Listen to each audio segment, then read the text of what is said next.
জীবনে আপনার সফলতা তখনই আসবে যখন আপনার মন দিল একদম পরিষ্কার থাকবে আর আপনি সাপোর্টিং কাউকে খুঁজে পাবেন আপনার জীবনে, যে আপনার সুখে দুঃখে অলওয়েজ পাশে থাকবে, আপনার হাতটাকে শক্ত করে ধরে রাখবে। আপনি ছাড়তে চাইলেও সে আপনাকে ছাড়বে না। হ্যালো এভরিওয়ান, আসসালামু আলাইকুম, welcome to my another blog. আজকে আপনাদের ভাইয়ার অর্ড্রুপ গোছানোর পালা। পুরাতন ফার্নিচারের সাথে এই অর্ড্রুপটাও ছিল, যেটা কিনা তারা নিয়ে যাবে। তার জন্য আপনাদের ভাইয়ার যাবতীয় যত জিনিস অর্ড্রুপের মধ্যে ছিল সবকিছু আমি এক এক করে বের করে নিচ্ছিলাম। এতে আপনাদের ভাইয়াও আমাকে অনেকটা সাহায্য করতেছিল। এদিকে অর্ড্রুপের কাপড়গুলো বের করতে করতে আপনাদের সাথে একটা বিষয় শেয়ার করি। জীবনে আর যাই করেন না কেন, আপনি যদি আপনার জীবনকে সুন্দর করে গড়ে তুলতে চান, তাহলে নিজের চেষ্টাটাকে বেশি করে প্রাধান্য দিবেন। কখনো কারো উপর নির্ভরশীল হবেন, সেটা হোক ছেলে বা মেয়ে। তাহলে দেখবেন আপনার জীবন অনেক আলোয় আলোকিত হয়ে গেছে। এখন হয়তো অনেকেই প্রশ্ন করবেন, আপু এই ধরনের কথা কেন বলছে? এটা বলার তেমন কোনো কারণ নেই, বাট আমি আমার জীবনে অনেক কিছু ফেস করেছি। আমার এতটুকু বয়সে আমি যে জিনিসটা শিখেছি, কখনো কারো উপর নির্ভর করে জীবন কাটাতে নেই, তাহলে সেই জীবনের কোনো মূল্য থাকে না। এই কথাগুলো আমার ছেলে মেয়ে উভয়ের জন্যই। কথা বলতে বলতে পুরাতন অর্ড্রুপের সব কাপড় চোপড় নামানো শেষ। তারা অর্ড্রুপটা নিয়ে যাচ্ছিল। ঘরে ধুলাবালিতে হাঁটা যাচ্ছে না, আমি একটু ঘরটা ঝাড়ু দিচ্ছিলাম। মাঝখান থেকে আপনাদের ভাইয়া আমার সাথে অনেক দুষ্টামি করতেছিল।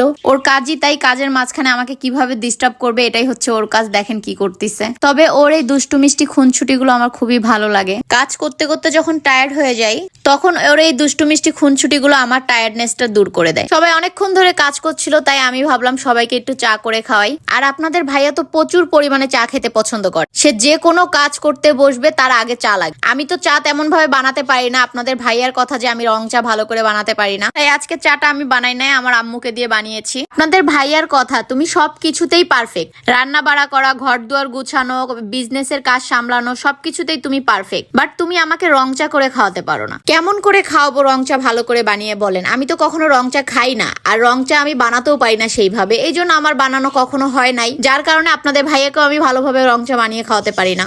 এখন যখন ও রং চা খায়, তাই আমি চেষ্টা করি মাঝে মধ্যে ভালোভাবে ওকে রং চা করে বানিয়ে খাওয়াতে। মাঝে মধ্যে ভালো হয়, মাঝে মধ্যে একটু খারাপ হয়ে যায়। একদিকে পুরাতন অর্ড্রুপটা নিয়ে যাওয়ার পর নতুন অর্ড্রুপটা তারা উঠিয়ে দিল। এখন আমি পুরো অর্ড্রুপটাকে সুন্দরভাবে ভালোভাবে পরিষ্কার করছিলাম। আপনাদের ভাইয়ের কাপড় চোপড়গুলো এলোমেলো হয়ে রয়েছে। আমি চিন্তা করলাম আগে তার কাপড় চোপড়গুলো ভালোভাবে গুছিয়ে ফেলি। আমি পুরো অর্ড্রুপটাকে একদম ভালোভাবে ক্লিন করে নিলাম। আর একদিকে আমার ক্যামেরাম্যানের কাজ চারিদিক ঘুরে ঘুরে ভিডিও নেওয়া। আমার রুমে সব ফার্নিচার মোটামুটি উঠে গেছে। পুরাতন যত ফার্নিচার ছিল সবগুলো নিচে নিয়ে গেছে, আর উপরে নতুন ফার্নিচার গুলো উঠিয়ে দিয়েছে। এই যে ড্রেসিং টেবিলটা হচ্ছে আমার রুমের সব থেকে আকর্ষণীয় একটা জিনিস। ড্রেসিং টেবিলের মধ্যে যেই বান্দরনিটা দেখতে পাচ্ছেন, এই হচ্ছে আমার ক্যামেরাম্যান। ড্রেসিং টেবিল গুছানোর ভিডিওটা খুব শীঘ্রই আমি আপলোড করব।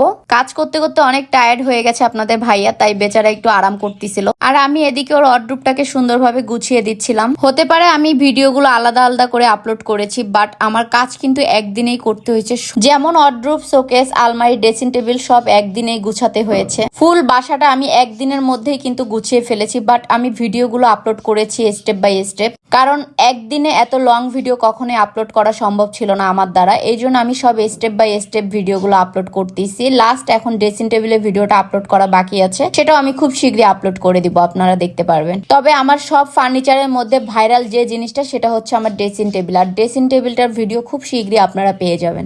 একদিনের মধ্যে আমার সবকিছু গুছাতে যে আমার কি পরিমাণ প্যারা সহ্য করতে হয়েছে, তা আমি বুঝতে পেরেছি রাতে যখন আমি ঘুমাতে গিয়েছি। পুরো শরীরের মধ্যে কেউ যেন মেরেছে, এমন ভাবে ব্যথা করছিল পুরো শরীরটা। আপনাদের ভাইয়ার আগের অর্ড্রুপটার থেকে এই অর্ড্রুপটা আপনাদের কাছে কেমন লাগলো সেটা আমাকে কমেন্ট করে কিন্তু অবশ্যই জানাবেন। আমার কাছে আগের ফার্নিচার গুলোর থেকে এই ফার্নিচার গুলো একটু স্ট্যান্ডার্ড মনে হয়েছে আর একটু ভালো লেগেছে। আপনাদের কাছে কেমন লাগলো সেটা আমাকে কমেন্ট করে বলবেন। আপনাদের ভাইয়ার অর্ড্রুপটা মোটামুটি গুছানো কমপ্লিট। নেক্সট ভিডিওতে আমি দেখিয়ে দিব আপনাদের ফুল রুম গুছানোর ফাইনাল ভিডিওটা, আর আমার ফেভারিট ড্রেসিং টেবিল গুছানোর ভিডিওটা। আজকের মতো এখানেই বিদায় নিচ্ছি। সবাই ভালো থাকবেন, সুস্থ থাকবেন। Thanks for watching this video. আল্লাহ হাফেজ।